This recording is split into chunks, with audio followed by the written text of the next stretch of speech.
नमस्कार, स्वागत है आपका टीवी न्यूज में। हाल ही में कांग्रेस नेता सुप्रिया श्रीनीत का बयान आया सामने, जहां पर वे बोली, आज पीएम मोदी ने दुनिया को दिखा दिया कि वे बौखलाए हुए हैं, घबराए हुए हैं। आज जो बीबीसी के साथ हुआ वो एक घबराया हुआ तानाशाही करता है। बीबीसी की एक डॉक्यूमेंट्री आई जिसपे प्रधानमंत्री मोदी और गुजरात दंगों को लेकर कुछ सवाल उठाए गए, कुछ आक्षेप लगाए गए।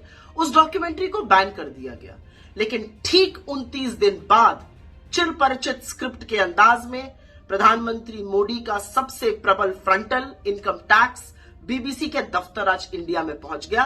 कहते हैं रेड नहीं हुई, हमने सर्वे किया। आपने जो भी किया, आपने दुनिया को दिखा दिया कि आप वाकई में बौखलाए हुए हैं, घबराए हुए हैं, क्योंकि जो आपने किया है वो एक घबराया हुआ तानाशाही करता है। This is how people react when they panic. आपने इस देश के अधिकांश मीडिया को चरण चुंबक बनाने का काम किया है। आप उनसे कहिएगा बैठ जाओ तो वो लौटने को तैयार है। लेकिन अब आपने जो बीबीसी के साथ किया है वो आपका असली चाल चरित्र और चेहरा दिखाता है। वो दिखाता है कि 22 अप्रैल 2014 को जब गुजरात के मुख्यमंत्री और इस देश की प्रधानमंत्री बनने की होड़ में नरेंद्र मोदी ने कहा था कि मीडिया स्वतंत्र होना चाहिए, मीडिया को डरना नहीं चाहिए, और अगर कभी मीडिया डरा तो मैं उनके साथ खड़ा रहूंगा। आपके एक्शंस उसके बिल्कुल विपरीत हैं।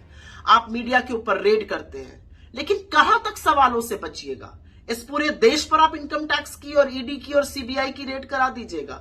आज देश आपसे कुछ सवाल पूछ रहा है, चाहे वो अडानी पर हो, चाहे वो बेरोजगारी पर हो, चाहे वो महंगाई पर हो, चाहे वो गरीबी पर हो, चाहे वो आर्थिक असमानता पर हो, चाहे वो बुलडोजर चलाने वाली उन सरकारों पर हो जिसको आप तथाकथित डबल इंजन की कहते हैं।